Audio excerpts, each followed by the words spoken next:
ہانیہ نے دونوں بازو میز پر ٹکاتے ہوئے آگے ہو کر پوچھا، جبکہ رانا نے خاموشی سے اپنا اورنج جوس کا گلاس اٹھا کر لبوں سے لگایا۔ بھلا اس کا اس بات سے کیا لینا دینا؟ وہ تو نہ نکاح شدہ تھی نہ منگنی۔ جوس پیتے ہوئے اس نے مزے سے سوچا۔ اب میں تمہیں کیا بتاؤں، جب سے حسان سے منگنی ہوئی اس نے کبھی سیدھے منہ میرے سے بات تک نہیں کی، اور میری والدہ ماجدہ کی خواہش ہے کہ جلد از جلد ہماری شادی ہو جائے۔ عائشہ نے منہ بسور کر کہا، لہجے میں اداسی صاف چھلک رہی تھی۔ زائی آپی، پہلے یہ تو بتائیں، آپ کو شادی ہونے کی اداسی ہے یا اس انگریزی لنگور کی آپ سے سیدھے منہ بات نہ کرنے کی؟ رانا نے جوس کا گلاس خالی کرتے میز پر رکھتے ہوئے آگے کو ہو کر بیٹھی اور مشکوک نظروں سے عائشہ کو دیکھتے ہوئے گویا ہوئی، جس پر زائی ایک پل کے لیے گڑبڑا گئی۔ تم نا اپنی بکواس بند کرو، عائشہ نے اپنی خفت مٹانے کی خاطر اسے ٹپٹنے والے انداز میں کہا، تو رانا نے کرسی کی پشت سے ٹیک لگا لی اور کندھے اچکا دی، جیسے کہنا چاہ رہے ہو کہ آپ جو مرضی کہیں، مجھے سب پتہ ہے۔ اس کو چھوڑو عائشہ، تو مجھے بتاؤ کیا مسئلہ ہے؟ ہانیہ نے عائشہ کا ہاتھ اپنے ہاتھ میں لیتے ہوئے سنجیدگی سے کہا تو اس نے ایک گہری سانس بھری۔ جناب کہتے ہیں تم مجھے جو سمجھتی ہو میں وہ نہیں ہوں، میرے چہرے پر مت جاؤ ورنہ خسارہ پاؤ گی۔ عائشہ نے ہاتھ جھلا جھلا کر ایسے کہا جیسے ابھی کچھ دیر پہلے حسان نے اسے یہ کہا ہو، جبکہ اس کی یہ بات پر رانا نے بمشکل اپنے کہے کا گلا گھونٹا تھا۔ پھر تم نے کیا کہا؟ ہانیہ کی تجسس بھری آواز پر رانا بھی عائشہ کی طرف متوجہ ہوئی۔ محبت میں نفع اور خسارہ نہیں دیکھا جاتا، محبت میں تو بس محبوب کو دیکھا جاتا ہے۔ عائشہ نے کہتے ہی چہرہ اپنے ہاتھوں میں چھپا لیا، جیسے ہانیہ کی بھی حسان کے سامنے بیٹھا ہوا ہو۔ واہ بے واہ، ادھر تو محبت بھی ہو گئی اور ایک ہم ہے جن کی چھوٹی سی منگنی تک نہیں ہوئی۔ رانا نے پہلے اسے چھیڑتے ہوئے کہا اور آخر پر اپنا دکھ یاد آنے پر مصنوعی افسردگی سے بولی تو عائشہ اور ہانیہ ہنسی۔ تمہیں بہت جلدی ہے، ہانیہ نے اسے خفگی سے دیکھ کر کہا تو رانا نے معصومیت کے سارے ریکارڈ توڑتے ہوئے سر اس بات میں ہلایا، جس کے نتیجے میں عائشہ نے اس کے سر پر تھپڑ لگایا۔ اچھا پھر حسان نے کیا کہا؟ ہانیہ نے دوبارہ عائشہ کی طرف متوجہ ہوتے پوچھا تو وہ سر جھکائے اپنی انگلیاں مروڑنے لگی۔ اس نے کال کاٹ دی۔ اس کے کہتے ہی کیفے میں ہانیہ اور رانا کا مشترکہ کہکھا گونج اٹھا تو عائشہ نے خونخوار نظروں سے انہیں دیکھا، لیکن ان کی گھریوں کو کسی خاطر میں نہ لاتے ہوئے ہنسی لی۔ ان کی ہنسی کو بریک تب لگی جب عائشہ نے زور سے میز پر ہاتھ مار کر انہیں ارد گرد دیکھنے کا اشارہ کیا۔ سب لوگ اپنا اپنا کھانا چھوڑے انہیں ہی دیکھ رہے تھے۔ ہمیں کھاؤ گے کیا؟ رانا نے دو لڑکیوں کو مسلسل اپنی جانب دیکھ کر کہا تو دانت پیس کر پوچھنے لگی تو ان لڑکیوں کا چہرہ خفت کے مارے سرخ ہوا۔ اب آپ بھی اپنا دکھڑا سنا دیں ہونے والی بھابھی جی۔ کچھ پل کی خاموشی کے بعد رانا کی زبان میں کھجلی ہوئی تو وہ آنکھوں میں شرارتی سی چمک لیے ہانیہ کو دیکھ کر کہنے لگی، میرا فی الحال ایک ہی دکھ ہے کہ میں اس تھر کی ASP کے منگیتر ہوں۔ ہانیہ نے چیز میز پر رکھ کر بچوں کی طرح منہ پھلائے کہا تو رانا کو بھی بے ساختہ اس پر پیار آیا۔ کوئی بات نہیں، میں ماما سے کہہ کر آپ کی پروموشن کروا دیتی ہوں، منگیتر سے ڈائریکٹ بیوی، کیسا؟ رانا نے دانت نکالتے ہوئے کہا، جبکہ اس کی بات پر ہانیہ نے جھٹکے سے چہرہ اٹھائے دونوں کانوں کو باری باری ہاتھ لگائے جیسے توبہ کر رہی ہو۔ اس کی اس حرکت پر رانا کا منہ لٹک گیا۔ میں تو اس انتظار میں ہوں کہ یہ ٹھر کی ASP نہ جانے کب میری جان چھوڑے گا۔ میں جب اسے دیکھتی ہوں مجھے گھٹن ہونے لگتی ہے۔ سوری، ہانیہ نے بغیر رانا کی طرف دیکھتے ہوئے بےچارگی سے کہا، جبکہ ہانیہ کی باتیں سنتے ہوئے اس کے چہرے پر ایک رنگ آ رہا تھا اور ایک جا رہا تھا۔ جیسے ہی ہانیہ نے بات مکمل کی تو ایک جھٹکے سے اپنی جگہ سے اٹھ کھڑی ہوئی۔ کیا ہوا رانی؟ عائشہ نے اس کے اچانک کھڑے ہونے پر پوچھا تو ہانیہ بھی اس کی طرف سوالیہ نظروں سے دیکھنے لگی۔ آپ کو پتہ ہے بھائی آپ کے بارے میں کیا کہتے ہیں؟ رانا ہانیہ کے پاس جھک کر پوچھنے لگی۔ ہانیہ کو سمجھ نہیں آئی کہ اسے اچانک کیا ہوا ہے اور اب وہ اس سے ایسے سوال کیسے پوچھ رہی ہے۔ آپ کو کیسے پتا ہوگا؟ میں بتاتی ہوں۔ رانا نے ایک لمحے کے لیے توقف کیا۔ بھائی کہتے ہیں کہ انہیں نہیں معلوم، لیکن وہ جب بھی آپ کو دیکھتے ان کا سیر و خون بڑھ جاتا ہے، یعنی ان کی ہانی ہمیشہ ان کے پاس چاہیے اور آپ کا دم گھٹتا ہے میرے بھائی کو دیکھ کر۔ واہ! رانا نے خود کو اونچی آواز میں بات کرنے سے باز رکھ کر آہستہ مگر چپتے ہوئے لہجے میں کہا اور آخر میں طنزیہ انداز میں کہتے ہوئے ہاتھوں کو ملا کر تالی بجائی۔ ہانیہ نے کچھ کہنا چاہا لیکن اس کے الفاظ اس کا ساتھ چھوڑ گئے تھے۔ وہ بے یقینی سے رانا کی آنکھوں میں چھائی اداسی اور تکلیف کو دیکھنے لگی۔ ذہن کے پردوں پہ آدم کے کہے یہی الفاظ لہرائے۔ اسے گھٹن کا احساس ہونے لگا تو وہ اٹھ کر باہر چلی گئی، جبکہ اس کی جاتے ہی رانا نے تلخی سے سر جھٹکا۔ رانی، تم اسے غلط سمجھ رہی ہو۔ وہ شروع سے ہی آدم کو ناپسند کرتی تھی اور اب ایسے اچانک اس کے ساتھ منگنی ہو جانے کے بعد وہ ٹھیک طرح سے کچھ سمجھ نہیں پا رہی۔ سائشہ نے اٹھ کر اس کے کندھے پر ہاتھ رکھ کر سمجھانے والے انداز میں کہا تو رانا نے نرمی سے اس کے ہاتھوں سے اپنے کندھوں سے اس کے ہاتھ اٹھائے۔ ناپسندیدگی کی وجہ سے آپ کو کسی کے جذبات کی تسلیل کرنے کا حق نہیں مل جاتا، رانا نے سائشہ کی آنکھوں میں آنکھیں ڈالے دو ٹوک لہجے میں کہا، اور بغیر اس کی کوئی بات سنے باہر کی جانب بڑھ گئی۔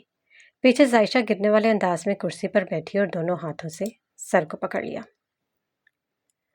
برو، آپ مجھے ہسپتال چھوڑ دیں گے؟ میرم نے سہان کو لاؤنج میں بیٹھا دیکھا تو بھاگنے والے انداز میں اس کے پاس پہنچ کر پھولے ہوئے سانس سمیت کہنے لگی۔ ذہان نے ذرا سی نگاہ اٹھا کر اسے دیکھا جس کے چہرے پر ہوائیاں اڑی تھیں۔ کیا ہوا میرو؟ سب ٹھیک ہے؟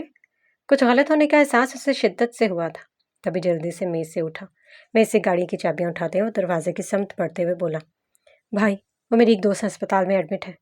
میرم نے اس کی تقریر میں تیز تیز قدم اٹھاتی باہر نکلی۔ گاڑی کی طرف بڑھتے ہوئے ذہان کے قدموں کو بریک لگی۔ وہ پورا گھوم کر میرب کے چہرے کو غور سے دیکھنے لگا۔ کون سی دوست؟ میرب کی آنکھوں میں براہ راست دیکھتے ہوئے اس نے دونوں بازو سینے پر باندھ کر پوچھا۔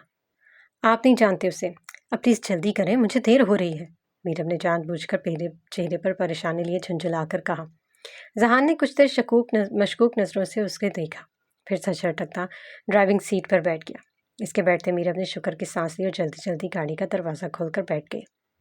تمہیں پہلے بھی کہا تھا، آج پھر کہہ رہا ہوں، اپنے شوہر محترم کے ساتھ جایا کرو جہاں بھی جانا ہوتا ہے تم نے۔ ذہان نظریں سامنے جمائے گاڑی گیٹ سے نکالی اور سنجیدگی سے بولا تو میرب نے اس کی بات پر منہ بسورا۔ جب اس کے گھر چلی جاؤں گی رخصت ہو کر تو اسی کے ساتھ جایا کروں گی، تب تک مجھے برداشت کریں۔ اس نے چہرے پر زبردستی کی مسکراہٹ سجائے کہا اور گاڑی سے باہر دیکھنے لگی۔ دل میں عجیب طرح کے وسوسے بھی آ رہے تھے کہ وہاں پہنچ کر کیسے سب سنبھالے گی۔ سوچو میں کب ہسپتال آیا اسے پتہ تک نہ چلا۔ اترو اب۔ ذہان کی سنجیدہ آواز پر وہ سوچو کے سمندر سے باہر آئی اور نظریں اٹھا کر سامنے دیکھا جہاں وہ لوگ ہسپتال پہنچ چکے تھے۔ میرب نے کچھ کہنے کے لیے حلق تر کیا۔ برو، کیا میرے ساتھ اندر چلیں گے؟ وہ دراصل میری دوست اندر اکیلی ہے، اس کے ساتھ کوئی بھی نہیں ہے، کیا پتہ کسی چیز کے لیے آپ کی ضرورت پڑ جائے۔ سر جھکائے میرب نے اپنے ہاتھوں کی لکیروں کو دیکھتے ہوئے بات مکمل کی اور چہرہ اٹھا کر اپنے بھائی کو دیکھا جو آنکھوں میں بیزاری لیے اسے ہی دیکھ رہا تھا۔ کیا مصیبت ہے یار، اس نے غصے سے کہتے ہوئے اسٹیئرنگ پر ہاتھ مارا تو میرب ڈر کر گاڑی کے دروازے سے جا لگی۔ برو، میرب نے اسے آہستہ آواز میں پکارا۔ وہ اس پر ایک سخت نظر ڈالتا گاڑی سے اترا اور اس کے اترتے میرب کی سانس میں سانس آئی۔ پلان صحیح جا رہا تھا۔ چلو اب۔ ذہان کی کرخت آواز پر وہ فوراً سے گاڑی سے نکلی اور تیز تیز قدم اٹھاتی آگے بڑھ گئی۔ ذہان نے اس کی تیزی دیکھ کر بے ساختہ نفی میں سر ہلایا۔ زہرا ملک، میرب نے ریسیپشن پر کھڑی لڑکی سے سوالیہ انداز میں پوچھا تو اس نے مسکرا کر ہاتھ سے ایک جانب اشارہ کر دیا۔ میرب نے گردن موڑ کر ذہان کو دیکھا جو بے دلی سے قدم اٹھاتا ادھر ادھر دیکھتا آ رہا تھا۔ شکر، برون کے نام نہیں۔ میرب خود کلامی کرتے ہوئے آپریشن تھیٹر کی جانب بڑھ گئی جہاں پہلے سے ایلف موجود تھی۔ میرب نے اشارے سے اسے وہاں سے جانے کا کہا تو وہ خاموشی سے بغیر کسی کی نظروں میں آئے وہاں سے چلی گئی۔ ذہان نے میرب کو آپریشن تھیٹر کے سامنے بیٹھا دیکھا تو اس کے پاس پہنچا۔ کیا ہوا تمہاری دوست کو؟ ذہان نے اس کے سر پر پہنچ کر پوچھا جس پر میرب نے خاموشی سے سر جھکا دیا۔ ابھی پتہ چل جائے گا، میرب نے آنکھوں میں چھلکتی نمی کو ہاتھ سے صاف کرتے ہوئے مسکرا کر کہا تو ذہان اس کو دیکھ کر رہ گیا۔ کچھ دیر ایسے ہی کھڑے رہنے کے بعد وہ بینچ پر جا کر بیٹھ گیا۔ تمہیں پتہ ہے جب سہارا میری زندگی سے گئی ہے مجھے کیسا لگتا ہے؟ ماحول پر چھائی خاموشی کو کچھ دیر بعد ذہان کی افسردہ سی آواز نے توڑا تو میرب چونک کر اس کی جانب متوجہ ہوئی۔ ذہان کے پاس بیٹھنے پر اسے احساس ہوا کہ اس کا بھائی رو رہا ہے۔ کیا؟ میرب نے مکان کے انداز میں پوچھا۔ نظریں ذہان کے چہرے پر جھکے بہتے آنسوؤں پر جمی تھی۔ اس وقت اسے اپنے بھائی سے بے پناہ ہمدردی محسوس ہو رہی تھی۔ وہ زندگی سے کیا گئی، یوں لگا جیسے ہر طرف خاموشی چھا گئی ہو، موت کی سی خاموشی، ویران پڑے بیابانوں جیسی خاموشی۔ چہرہ جھکائے اپنے ہاتھوں کی لکیروں کو گھورتا ہوا وہ شخص خود پر کسی پاگل دیوانے کا گمان دیتا تھا۔ آس پاس سے گزرتے لوگ اور ڈاکٹرز اسے عجیب نظروں سے دیکھ رہے تھے۔ میم، یہ پیپرز پر سائن کر دیں۔ اس سے پہلے میرب ذہان کو کوئی جواب دیتی آپریشن تھیٹر سے ایک نرس نکل کر باہر آئی اور اس کے سامنے ایک کاغذ کرتے ہوئے بولی۔ میرب دیکھے بغیر بھی بتا سکتی تھی کہ کاغذ کے اس ٹکڑے پر کیا لکھا ہے اور کس کے دستخط درکار ہے۔ اس نے خاموشی سے نرس سے پیپر اور پین پکڑا۔ بھائی، یہاں سائن کر دیں۔ میرب نے سہان کے سامنے وہ پیپر رکھتے ہوئے کہا تو سہان نے ناسمجھی سے گیلی آنکھیں اٹھائی. اسے دیکھا تو میرب کا دل کٹ کر رہ گیا. بھائی آپریشن کی کچھ فارمیلٹیز ہیں، آپ سائن کر دیں کیونکہ میں سائن نہیں کر سکتی. کسی مرد کے سائن مانگے ہیں انہوں نے. میرب نے تفصیل سے بتایا تو سہان سمجھنے والے انداز میں سر ہلا دیا اور خاموشی سے بغیر پڑھے سائن کر دیے. سائن ہوتے ہی میرب نے وہ پیپرز واپس نرس کو دیا اور وہ آپریشن تھیٹر کی طرف چلی گئی. آپ کو اس کی کیا بات سب سے زیادہ یاد آتی ہے؟ نرس کے جاتے ہی میرب نے اپنا پورا رخ اس کی جانب کرتے ہوئے پوچھا تو سہان نم آنکھوں سمیت مسکرا دیا. مجھے پوری کی پوری یاد آتی. اس کی ہنستی مسکراتی شرارت سے بھرپور آواز سننے کے لیے میرے کان ترس گئے. تم جانتی ہو نا وہ کہاں ہے؟ پلیز اسے کہو مجھے معاف کر دے. وہ مجھے جیتے جی مار رہی ہے. اسے کہو مجھے معاف کر دے پلیز میرو. اپنے برو کے لیے. آنکھوں میں الگ ہی چمک لیے اس نے بات کا آغاز کیا تھا لیکن آخری الفاظ کہتے ہوئے وہ پھوٹ پھوٹ کر رو دیا تھا. اسے یقین تھا کہ اس کی جانا زندہ ہے اور میرب جانتی ہے کہ وہ کہاں ہے. تبھی آج وہ اپنی بہن کے آگے ہاتھ جوڑ کر اپنے کیے کے گناہ کی معافی مانگ رہا تھا. ہاں گناہ. ذہان کو لگتا تھا کہ اپنی سہرا پر اعتبار نہ کر کے اس نے غلطی نہیں گناہ کیا ہے. گناہ جس کی معافی کے لیے وہ کب سے تڑپتا آ رہا ہے. کر دے گی معاف آپ کو. میرب نے اس کے جڑے ہاتھ اپنے ہاتھوں میں لیتے ہوئے پورے اعتماد لہجے میں کہا تو سہان چونک کر اس کو دیکھنے لگا، جس پر میرب نے مسکرا کر سر اسپات میں ہلا کر جیسے اسے یقین دہانی کرائی تھی. ایک اور بات بتاؤں تمہیں؟ سہان پرجوش سا ہوتا ہوا بولا تو میرب اسے دیکھ کر رہ گئے. نہ جانے کتنے عرصے کا غبار درد و تکلیف تھی جو آج سہان کے آنسوؤں کی صورت اس کے دل سے نکل رہی تھی. بے ساختہ اس نے سر آسمان کی جانب دل ہی دل میں اس ذات کا شکر ادا کیا. بتائیں. میرب نے بھی سہان کی طرف پرجوش سا ہوتے ہوئے پوچھا تو وہ ہنس دیا. میرب ابھی اسے دیکھ رہ کر ہنس رہی تھی. سارا کو مجھ سے محبت نہیں تھی لیکن وہ مجھے اپنا شوہر مانتی تھی. سہان کی آنکھوں کی جوت یہ بات کرتے ہوئے ہی بجھ گئی جسے میرب نے محسوس کیا. آپ کو کس نے کہا کہ وہ آپ سے محبت نہیں کرتی؟ میرب نے پرسرار لہجے میں سہان کے چہرے پر نظریں جمائے کہا جبکہ سہان یہ بات نظر انداز کر چکا تھا کہ اس نے سہارا کے لیے تھی کا لفظ استعمال کیا تھا اور میرب نے ہے استعمال کیا ہے. مبارک ہو بیٹی ہوئی ہے. آپریشن تھیٹر کی سرخ بتی بجھ کر کب سبز ہوئی انہیں پتہ ہی نہیں چلا. ہوش میں تو وہ ڈاکٹر کی آواز میں آئے تھے جو نرس کی گود میں سفید رنگ کے کپڑے میں لپٹی بچی کی طرف اشارہ کرتے ہوئے ان دونوں سے ہی مخاطب ہوئی تھی. میرب نے اٹھ کر نرس سے اس بچی کو لیا اور اس کی پیشانی چومی تو وہ بچی ہنس دی. گلابی پھولے ہوئے گالوں والی بچی اپنی بڑی بڑی سیاہ آنکھیں کھولے میرب کو ہی دیکھ رہی تھی. سہان اپنی جگہ سے اٹھا 2 قدم کی میرب کے پاس آیا اور اس بچی پر نظر پڑتے اس کی آنکھیں ساکت ہو گئی جبکہ میرب اس کی حالت سے بے خبر کبھی بچی کے چھوٹے چھوٹے ہاتھ چومتی تو کبھی اس کے پھولے ہوئے گالوں پر پیار کرتی. زنایا. سہان نے بڑبڑاتے ہوئے قدم پیچھے کی جانب اٹھانے شروع کر دیے جبکہ یہ نام سنتے ہی میرب نے بری طرح چونک کر اسے دیکھا جو بغیر مڑے الٹے قدم لیتے پیچھے جا رہا تھا. آپ کو کیسے پتا اس کا نام زنایا ہے؟ میرب کی حیرت میں ڈوبی آواز پر بھی اس کے قدم نہیں تھم. وہ مسلسل کچھ بڑبڑاتے ہوئے پیچھے جا رہا تھا. میرب نے اسے روکنا چاہا لیکن وہ اس کی سنے بغیر تقریباً بھاگنے والے انداز میں ہسپتال کے داخلی دروازے سے نکلتا چلا گیا. تمہارے ڈیڈ کو پتہ نہیں کیا ہو گیا؟ میرب نے زنایا کے ننھے سے ہاتھ کو پکڑ کر افسردگی سے کہا تو وہ تواتر سے رونے لگی جیسے اپنی پھپھو کی اداسی میں اداس ہو رہی ہو. ارے میرا پیارا بیبی چپ کر جا پلیز. میرب زنایا کو دیکھتے حقیقتاً پریشان ہوتی بولی تو زنایا فوراً چپ ہو کر اسے دیکھنے لگی. میرب نے جھک کر اس کی پیشانی چومی اور فون اٹھا کر کسی کو میسج کرنے لگی. برو اپنی زنایا سے تو مل دیں. میسج لکھ کر بھیجنے کے بعد زنایا کو گود میں لیے بینچ پر بیٹھ گئی کیونکہ زہرا کو بھی ابھی کمرے میں شفٹ کیا جا رہا تھا. ہسپتال کے گیٹ کے باہر کھڑے سہان نے فون کی آواز پر میسج کھول کر دیکھا تو اس کی آنکھوں سے آنسو زار و قطار بہنے لگے. میرے رب تیرا لاکھ لاکھ شکر ہے. بے ساختہ اس نے سر آسمان کی طرف اٹھا کر نم آنکھوں سے کہا اور خود کو نارمل کرتے ہوئے واپس قدم اندر کی جانب بڑھا دیے اپنی جانا اور زنایا کے پاس، ذہان کی چھوٹی سی دنیا کے پاس. 2 سال بعد ہال میں ہر طرف رنگ و بو کا سامان تھا. رنگ برنگے ملبوسات پہنے مہمان ایک دوسرے سے خوش گپوں میں مصروف تھے. اسٹیج کی طرف آئے تو سفید کاٹن کے سوٹ پر کالی واسکر پہنے عیسیٰ کی گود میں 2 سال کے پھولے پھولے سرخ گالوں اور بڑی بڑی کالی آنکھوں والی بچی بیٹھی کھلکھلا کر رانا کی کسی بات پر ہنس رہی تھی اور رانا اور عیسیٰ کے ساتھ ہی اسٹیج کی دوسری طرف رکھے صوفے پر ازمیر سفید کاٹن کے سوٹ پر میرون واسکٹ پہنے ساتھ بیٹھی ہلکے گلابی رنگ کی فراک میں ملبوس انایا کو آنکھوں کے ذریعے دل میں اتار رہا تھا۔ ذرا بیٹا کم ہیئر۔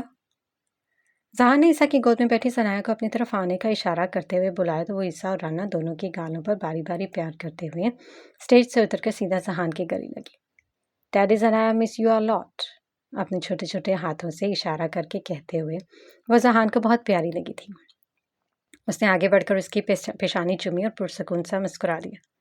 میں نے بھی ذنایا کو بہت یاد کیا، اس کی چھوٹی سی کھڑی ناک کو دبا کر کہتے ہوئے ذہان نے اسے گود میں اٹھایا اور اسٹیج پر چڑھا تاکہ عیسیٰ، رانا اور ازمیر انایا کو نکاح کی مبارک دے سکے۔ بربادی بہت بہت مبارک ہو میرے شیرو، اس نے ازمیر اور عیسیٰ کو ایک ساتھ گلے لگاتے ہوئے ایک آنکھ دبا کر کہا تو عیسیٰ نے ایک مکہ اس کی کمر میں جڑا۔ اوہ، میرے کہنے کا مطلب تھا شادی مبارک ہو۔ ازمیر کی شکایتی نظروں کو دیکھ کر ذہان نے اپنی ہنسی پر قابو پاتے فوراً ہی تصحیح کی۔ ماما کہاں ہیں آپ کی؟ ذہان نے رانا اور انایا کو مبارک دینے کے بعد زنایا کے پاس پنجوں کے بل بیٹھتے استفسار کیا۔ وہ وہاں ہیں میجو جان کے پاس، زنایا نے حال کی دائیں جانب اشارہ کرتے ہوئے کہا جہاں سارا میرون اور سنہری رنگ کے ہلکے کام والے لہنگے میں ملبوس 6-7 ماہ کے گولو مولو سے بچے کو اٹھائے میرب کے ساتھ بہوے گفتگو تھی۔ میرب جامنی رنگ کی میکسی پہنے زہرا کی گود میں موجود بچے کے ساتھ کھیلنے کے ساتھ ساتھ اس کی کسی بات پر ہنس بھی رہی تھی۔ سمیر، ذہان نے وہیں سے پکارا تو اس کی آواز پر جہاں سمیر نے اس کی طرف دیکھا وہیں میرب اور زہرا بھی اس کی جانب متوجہ ہوئی، مسکرا دی۔ ذہان بھی اس کی طرف مسکراہٹ اچھالتا زنایا کی انگلی پکڑتا انہی کی جانب بڑھا۔ زہرا سے سمیر کو لے کر ڈھیر سارا پیار کرنے کے بعد اس نے میرب کو گلے سے لگایا۔ کیسی ہو میرو جان؟ ذہان اور زنایا نے ایک ساتھ پوچھا تو وہ سب ہنس دیے۔ زنایا اپنے ڈیڈ کی دیکھا دیکھی میرو کو کوئی میرو جان بلاتی تھی جس کی وجہ سے زاہدہ اکثر اس سے خفا ہو جاتی تھی، لیکن خیر ان باپ بیٹی کو پرواہ کس کی تھی۔ میں ٹھیک ہوں برو، بس آپ کے یہ لاڈلے بہت تنگ کرتا ہے۔ میرب نے ذہان کی گود میں موجود سمیر کی طرف اشارہ کرتا بیچاری سی صورت بنائے کہا تو ذہان نے آگے بڑھ کر اسے ساتھ لگا لیا۔ میرا معصوم بیٹا تمہیں تنگ کرتا ہے؟ حیرت اور شوق میں ڈوبی یہ آواز ابتسام ملک کی تھی جو ابھی ابھی ذہان سے ملنے اس کی طرف آیا تھا۔ اس کی حیرت میں ڈوبی آواز پر سب نے مڑ کر اسے دیکھا جبکہ زنایا ذہان کی انگلی چھڑا کر اس کی ٹانگوں سے چاو لپٹی تھی۔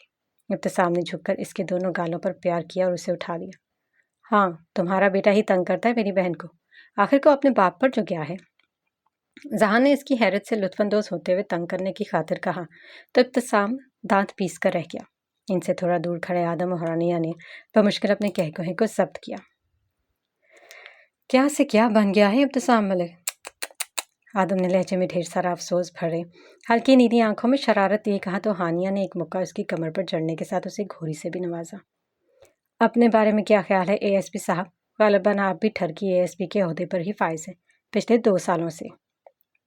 ابتسام نے حساب برابر کرتے فخریہ نظروں سے ہانیہ کو دیکھا جس سے مسکرا کر سر نفی میں ہلایا۔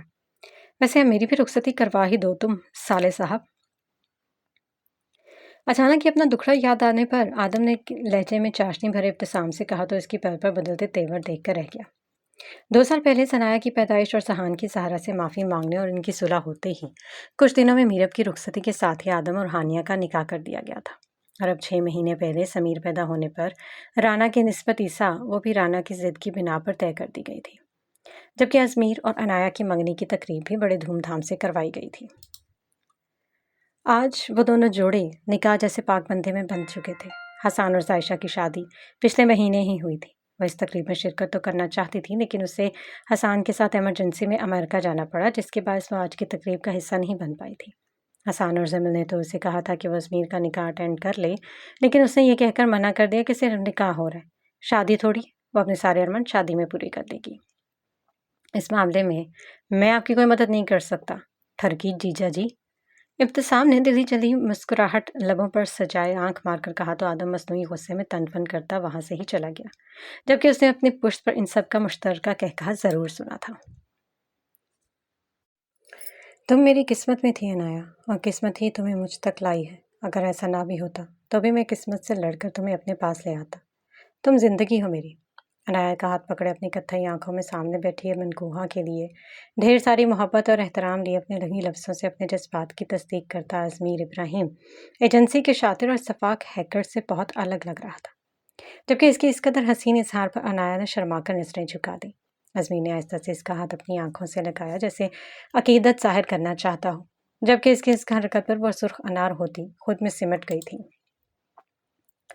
کافی ضدی ہو تم لوکارس، عیسیٰ نے اپنے ساتھ بیٹھی موتیاں رنگ کے شرارہ چولی میں ملبوس رانا کے کان میں جھک کر سرگوشی کی تو توقع کے مطابق وہ اپنی سنہری آنکھوں میں ناسمجھی لیے اسے دیکھنے لگی۔ کیا مطلب ہے تمہارا سرمئی لومڑ؟ رانا نے سوالیہ نظروں سے اسے دیکھتے ہوئے آہنی زبان کے جوہر چکھاتے ہوئے پوچھا تو عیسیٰ دانت پیس کر رہ گیا۔ کتنی بار کہا ہے کہ آپ کہہ کر مخاطب کیا کرو مجھے۔ چہرے پر زبردستی مسکراہٹ سجائے ایک ایک لفظ پر زور دے کر کہا تو رانا نے سر جھکا کر اپنی ہنسی ضبط کی، وگرنہ عیسیٰ نے اس کا گلا دبا دینا تھا۔ ٹھیک ہے سر، آنکھ دبا کر کہتی ہوئی وہ ہنسی اور پھر ہنستی چلی گئی۔ امیر عنایا نے حیرت سے اس کی طرف دیکھا جو مسلسل ہنسے جا رہی تھی، اور عیسیٰ بس اسے ہنستے ہوئے دیکھ رہا تھا جو منہ پر ہاتھ رکھ کر ہنس رہی تھی۔ عیسیٰ آہستہ سے اٹھا اور ایک گھٹنا زمین پر ٹکا کر اس کے سامنے بیٹھا۔ مہمانوں سمیت باقی صاحب نے اسے عجیب نظروں سے دیکھا، جبکہ رانا کی ہنسی کا فوارہ فوراً سے پہلے رکا تھا اور اب وہ حیرت سے عیسیٰ کو دیکھ رہی تھی جو چہرے پر ہلکی سی مسکراہٹ سجائے اس کے قدموں میں بیٹھا تھا۔ میرا دل ہمیشہ تمہارا ہے، عیسیٰ نے اس کا ہاتھ اپنے ہاتھ میں لیتے ہوئے آہستہ سے کہا تو شرما کر نظریں جھکا گئی۔ عیسیٰ نے اس کا ہاتھ اپنے لبوں سے لگایا۔ تم تو کہتے تھے میں تمہیں ایک آنکھ نہیں بھاتی۔ شرم و حیا کو بھاڑ میں بھیج کر رانا نے یوسف کی کہی بات یاد آنے پر کڑے تیوروں سے عیسیٰ کو دیکھتے ہوئے پوچھا تو عیسیٰ نے اپنا دوسرا ہاتھ ماتھے پر مارا۔ تمہارا کچھ نہیں ہو سکتا رانا۔ سر افسوس سے نفی میں ہلاتے ہوئے وہ اٹھا اور دوبارہ سے صوفے پر جا بیٹھا، لیکن رانا کے گھورنے میں رتی برابر بھی فرق نہیں آیا تھا۔ بس کر دو رانی، اب کہ میرے بھائی کو کھاؤ گی؟ میرب جو کب سے ان دونوں کو ہی دیکھ رہی تھی، اسٹیج پر آتے ساتھ ہی مصنوعی خفگی پر چہرے پر سچائی گویا ہوئی تو رانا نے نظروں کا زاویہ بدل کر اسے گھورا۔ نہیں، میرا ایسا کوئی ارادہ نہیں ہے، منہ بسور کر کہتے ہوئے میرب کو وہ بہت پیاری لگی تھی۔ تبھی وہ آگے بڑھ کر اس کے گلے لگی۔ ایک فیملی فوٹو ہو جائے؟ حسان کی آواز پر سب نے حیرت سے مڑے جو حال کے دروازے سے زائشہ کا ہاتھ تھامے آ رہا تھا۔ دونوں کالے رنگ کے کرتا شلوار میں ملبوس تھے۔ زائشہ نے دوپٹہ گلے میں ڈال کر دوسری طرف سے ہاتھ میں پکڑا تھا۔ کھلے بال اور ہلکے سے میک اپ کے ساتھ وہ پیاری لگ رہی تھی۔ سائی آپی آپ؟ رانا خوشی سے اچھلتے ہوئے بولی تو عیسیٰ اسے دیکھ کر رہ گیا جو خود کے دلہن ہونے تک کا لحاظ نہیں کر پا رہی تھی۔ ہاں میری رانی، میں۔ زائشہ نے اس کے پاس پہنچ کر اس کے گال پر پیار سے چٹکی کاٹی تو وہ کھلکھلا اٹھی۔ عیسیٰ سے ملنے کے بعد زائشہ حسان، ازمیر اور عنایا کی جانب بڑھے جو آنکھوں میں شکوہ لیے ان دونوں کو ہی دیکھ رہے تھے۔ اب بھی آنے کی کیا ضرورت تھی آپ کو؟ ازمیر نے زائشہ کو اپنی جانب بڑھتے دیکھ کر خفگی سے کہا تو ہنس دی۔ میرے میر، تمہیں پتہ ہے نا میں اس لیے گئی تھی کیونکہ جانا ضروری تھا، اور دیکھو فنکشن ختم ہونے سے پہلے اب آ بھی گئی ہوں نا۔ زائشہ نے زبردستی سلام کرتے گلے لگتے کہا تو وہ منہ بسور کر کھڑا رہا۔ آپی، میں ریز ہوں، ایک ہے کر مجھے شروع سے ہی پتا ہے کہ آپ اور آپ کے شوہر ٹرشو ہر محل میں ہی موجود ہیں، تو بس آپ کے سرپرائز کو خراب نہیں کرنا چاہ رہا تھا۔ آپ کے شوٹر شوہر، اچھا سوری، آپ کے شوٹر شوہر حال میں ہی موجود ہیں تو میں بس آپ کے سرپرائز کو ختم نہیں کرنا چاہ رہا تھا۔ ازمیر نے زائشہ سے الگ ہوتے ہوئے آنکھ دبا کر کہا تو اس کی چالاکی پر اسے دیکھ کر رہ گئی۔ آپی؟ عنایا کی آواز پر زائشہ چونک کر اس کی جانب متوجہ ہوئی جو مسکرا کر اسے ہی دیکھ رہی تھی۔ زائشہ نے آگے بڑھ کر اسے گلے لگا کر مبارک دی۔ کچھ دیر سب نے خوشگپیاں کی۔ انسپکٹر، کسی کی کرخت آواز پر حسان جو عیسیٰ کے ساتھ کسی مشن پر بات کر رہا تھا کرنٹ کھا کر سیدھا ہوا۔ سامنے ہی ذکری اور فضی سرمئی 3 پیس سوٹ میں ملبوس اپنی باروب شخصیتیں اسے ہی دیکھ رہے تھے۔ یس سر، وہ مودم سا کہتا ہوا اس کے سامنے جا کھڑا ہوا۔ انہوں نے اس کے کندھے پر ہاتھ رکھا۔ انسپکٹر، یہ گھر ہے، ایجنسی نہیں جو تم لوگ یہاں پر مشن ڈسکس کرنے بیٹھ گئے ہو، ان کے تنبیہ لہجے میں کہتے ہوئے عیسیٰ اور حسان دونوں نے سر جھکا دیا جیسے ان کے حکم پر سر اس بات میں جھکا لیا ہو۔ آئندہ خیال رکھیں گے سر، حسان نے تابعداری سے کہا تو زی مسکرا دیا۔ فیملی فوٹو بچوں، حسان نے ان کی سب کی توجہ اپنی طرف مبذول کروانے کے لیے کہا تو سب سٹیج پر کھڑے ہو گئے۔ نتاشا، آشان، حیات، زعیم، زمل کاشان اور جنت زیان صوفوں پر بیٹھے تھے۔ ان کے ساتھ فاتر اور نادیہ ابو بھی تھے، جبکہ بچے کچھ ان کے پیچھے کھڑے تھے اور کچھ ان کے سامنے بیٹھ گئے۔ سمیر نتاشا کی گود میں، جبکہ ثنایا کو ذہان نے اٹھا رکھا تھا۔ اسمائل، کیمرہ مین نے اپنے مخصوص پروفیشنل انداز میں کہا تو ان سب نے چہرے پر مسکراہٹ سجا دی اور اس لمحے کو ہمیشہ ہمیشہ کے لیے قید کر لیا۔ بابا، ایک گانا پلیز۔